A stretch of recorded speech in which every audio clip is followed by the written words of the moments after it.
न मे पार्थास्ति कर्तव्यम त्रिषु लोकेषु किंचन नानावाप्तम अवाप्तव्यम वर्त एव च कर्मणि। हरे कृष्ण। आज हम भगवद गीता के तीसरे अध्याय का 22वां श्लोक पर चर्चा करेंगे। कल हमने चर्चा की थी यद यद आचरति श्रेष्ठस, उस श्लोक पर, जो बहुत फेमस श्लोक है। और आज हम इस श्लोक पर चर्चा करेंगे कि भगवान इस श्लोक में कह रहे हैं कि न में पार्थास्ति कर्तव्यम, कि हे पार्थ त्रिषु लोकेषु किंचन, कि इन तीनों लोकों में कुछ भी, किंचन मेरे लिए कोई कर्तव्य करने के लिए नहीं है, कोई कार्य करने के लिए नहीं है, मुझे कुछ करने की ज़रूरत नहीं है अर्जुन। लेकिन फिर भी नानावाप्तम अवाप्तव्यम, मुझ में कोई इच्छा नहीं है कुछ पाने की, जैसे संसारिक लोगों में होती है, लेकिन स्टिल वर्त एव च कर्मणि, फिर भी मैं कर्म करता हूँ। क्यों करता हूँ? तो फिर भगवान बता रहे हैं मैं इसलिए करता हूँ ताकि लोग पथभ्रष्ट ना हो। पहला पॉइंट ये। एक्चुअली ये जो 3 श्लोक हैं, ये 22वां, 23वां और 24वां श्लोक, इन 3 श्लोकों में भगवान अब अपना उदाहरण देते हुए अर्जुन को बता रहे हैं। इन 3 श्लोकों में भगवान अपनी बात करेंगे और भगवान अपना उदाहरण देते हुए स्थापित करेंगे कि मुझे, ऑल्दो मैं इन तीनों लोकों का स्वामी हूँ, मुझे कोई वस्तु की इच्छा नहीं है, क्योंकि मेरे पास तो सब कुछ ही है। मैं तो भोक्ता राम यज्ञ तपसाम सर्वलोक महेश्वरम, सारे लोगों का स्वामी हूँ, लेकिन फिर भी मैं कर्म करता हूँ लोक कल्याण के लिए। तो इन 3 श्लोकों में भगवान अपने एग्जाम्पल देते हुए बताएंगे। और इस श्लोक से एक्चुअली सबसे मेन पॉइंट है कि कर्मकांड सिद्धांत भगवान काट रहे हैं, क्योंकि कर्मकांडियों के अकॉर्डिंग कर्मकांडी कहते हैं कि जब भगवान भी इस धराधाम पे आते हैं, पृथ्वी पे आते हैं, तो उनको भी कर्म करना पड़ता है बाउंड होके। लेकिन भगवान कृष्ण कह रहे हैं कि मुझे कोई कर्म करने की जरूरत नहीं है कर्मकांडियों, मैं तो अपनी फ्री विल से कर्म करता हूँ लोक कल्याण के लिए। मुझे कोई शौक नहीं है कर्म करने का, और प्लस ना ही मुझ में कोई इच्छा है कोई वस्तु को प्राप्त करने की। मेरे पास तो सब कुछ ही है, मैंने ही सब कुछ बनाया है। प्रभुपाद जी लिख भी रहे हैं एक्चुअली इसके तात्पर्य में कि चूँकि भगवान में प्रत्येक वस्तु ऐश्वर्य से परिपूर्ण रहती है और पूर्ण सत्य से ओतप्रोत रहती है, अतः उनके लिए कोई कर्तव्य करने की आवश्यकता नहीं होती। जिसे अपने कर्म का फल पाना है उसके लिए कुछ ना कुछ कर्म करना नियत होता है, परंतु जो तीनों लोकों में कुछ भी प्राप्त करने की इच्छा नहीं रखता उसके लिए कोई कर्तव्य करना शेष ही नहीं रह जाता।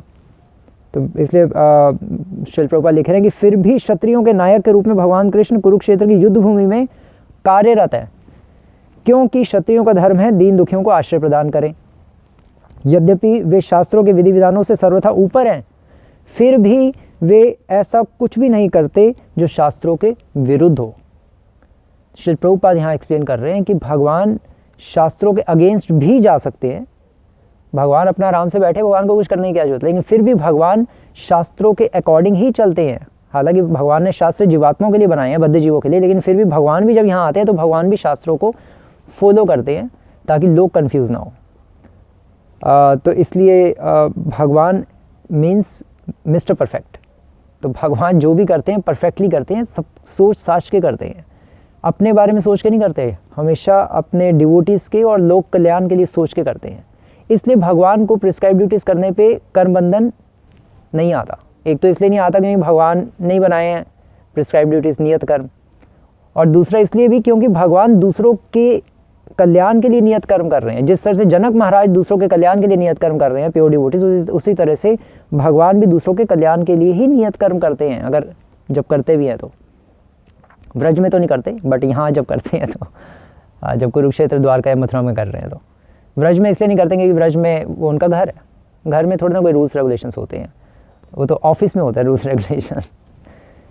और घर में एक्चुअली करने की इसलिए भी जरूरत नहीं है, या व्रज में, वृंदावन में भगवान इसलिए भी नहीं करते क्योंकि वृंदावन में वहाँ पर कल्याण कैसे होगा, वहाँ पर यज्ञ की थीम चल रही है ना इन श्लोकों में। तो वहाँ यज्ञ क्या है, यज्ञ मतलब जो आप कर सकते हो ना करो।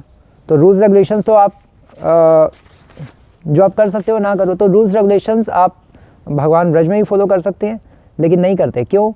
क्योंकि अगर रूल्स रेगुलेशन फॉलो करेंगे तो डिवोटीज उनसे लव ही नहीं कर पाएंगे।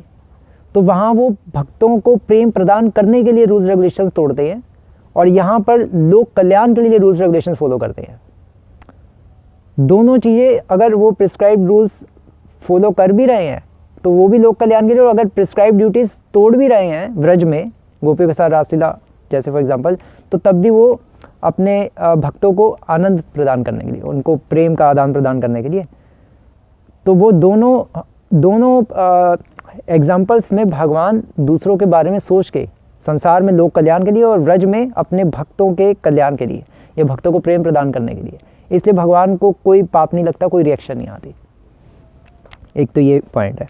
और कर्मकांडी सिद्धांत तो भगवान काट रहेंगे। भगवान कहते हैं कि मैं अपनी इच्छा से कर्म करता हूँ, कोई बाउंड होके नहीं करता, चाहे भगवान ना भी करें। और व्रज में इसलिए भगवान नहीं भी करते, भगवान दिखाते हैं अपनी भगवत्ता, दिखाते हैं वहाँ तो अपनी। और दूसरी लाइन में एक्चुअली भगवान कह रहे हैं कि नाना वाप्तम अवाप्तव्यम, कि मुझ में कुछ भी इच्छा नहीं है प्राप्त करने की, फिर भी मैं कर्म करता हूँ। तो इसके द्वारा भगवान बताना चाह रहे हैं कि मेरे जो भी कार्य हैं वो जीवात्माओं के हित के लिए हैं, वो मेरे अपने स्वार्थ से प्रेरित नहीं है। जिस तरह से जनक महाराज इत्यादि के अपने स्वार्थ से प्रेरित होकर कार्य नहीं करते, उसी तरह से मैं भी स्वार्थ से प्रेरित होकर कार्य नहीं करता, सदैव दूसरों के हित के बारे में सोचकर कार्य करता हूँ। और इसलिए वेदांत सूत्र में भी एक्चुअली एक सूत्र आता है, वन ऑफ द फेमस सूत्र, न प्रयोजनत्वात्, कि भगवान का इस सृष्टि को बनाने के पीछे कोई प्रयोजन नहीं है। प्रयोजन नहीं है जब ऐसा कहा जाता है तो उसका अर्थ ये है कि भगवान को कोई निजी प्रयोजन नहीं है, पर्सनल मोटिव नहीं है। भगवान इस सृष्टि को दूसरों के लिए बनाते हैं। फॉर एग्जाम्पल जैसे क्योंकि हम सब ने भक्ति नहीं की तो इसलिए हम इस संसार रूपी जेल में पड़े हुए हैं। हो सकता था कि भगवान इस संसार की सृष्टि करते ही ना, और हम सबको गोली से मार देते। आपको नहीं गोली से कैसे मार देते, आत्मा तो कभी मरती ही नहीं, नैनम छिन्दन्ति शस्त्राणि नैनम दहति पावका। लेकिन आत्मा कभी नहीं मरती। लेकिन भगवान कौन है? भगवान वो है जो असंभव को संभव कर दे। भगवान तो आत्मा को मार दे खत्म कर दे, क्या भगवान नहीं कर सकते? भगवान से ही तो आत्माएं निकली हैं। तो भगवान चाहे, मध्वाचार्य लिखते हैं एक्चुअली अपनी टीकाओं में कि भगवान चाहे तो आत्मा को खत्म कर दें, लेकिन क्योंकि भगवान का एक गुण है दया, इसलिए भगवान बद्ध जीवों को सुधारने के लिए इस मटेरियल वर्ल्ड की सृष्टि करते हैं ताकि वो यहाँ आके सुधरें। तो भगवान के सृष्टि को रचने के पीछे कोई कारण नहीं है, लेकिन भगवान कल्याण के लिए, लोक कल्याण के लिए सृष्टि रचते हैं। उसी तरह से भगवान का प्रिस्क्राइब ड्यूटीज़ करने के लिए कोई लक्ष्य नहीं है, भगवान लोक कल्याण के लिए प्रिस्क्राइब ड्यूटीज़ करते हैं। ये हमें पता होना चाहिए। यही भगवान एक्चुअली इन श्लोकों के द्वारा, खासकर इस श्लोक के द्वारा भगवान बता रहे हैं। तो और ये जो सूत्र है न प्रयोजनत्वात्, ये वेदांत सूत्र का सूत्र है। वेदांत सूत्र अर्थात उपनिषदों का सार है ना। एक्चुअली चार वेद है, चार वेदों के जो चार पार्ट्स हैं, ब्राह्मण, आरण्यक, संहिता, उपनिषद, हर वेद में चार पार्ट्स आते हैं।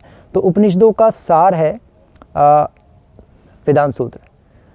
और इसलिए गीता को गीतोपनिषद भी कहा जाता है, क्योंकि गीता में उपनिषदों के ही प्रिंसिपल्स है सारे। जो उपनिषदों में जो सारे सिद्धांत प्रस्तुत किए गए, उसी को ही और सरल भाषा में भगवान ने अर्जुन को बता दिया लोक कल्याण के लिए। अर्जुन के माध्यम से लोक कल्याण के लिए गीता बोल दी। तो ये है। तो भगवान यहाँ पर अर्जुन को अल्टीमेटली ये बताना चाह रहे हैं कि अर्जुन मैं तो भगवान हूँ। जनक महाराज का तो चलो मैंने तुम्हें एग्जांपल दिया था, लेकिन मैं खुद प्रिस्क्राइब ड्यूटीज़ फॉलो करता हूँ, स्वधर्म पालन करता हूँ। जब इस संसार में आता हूँ तभी तो तुम्हारे साथ यहाँ पे युद्ध करने में हेल्प कर रहा हूँ कुरुक्षेत्र में। मैं भी कर्म करता हूँ, तुम कैसे कर्म करने में मना कर सकते हो? तुम नर्क चले जाओगे, तुम्हें समझ नहीं आ रही इतनी सी बात।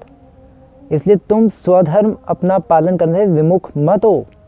इससे लोक का कल्याण नहीं, अकल्याण होगा। तुम इसलिए अपना नियत कर्म करो और अच्छे बच्चे बन के अब जल्दी से तीर चला दो। हरे कृष्णा। श्री प्रभुपाद की जय।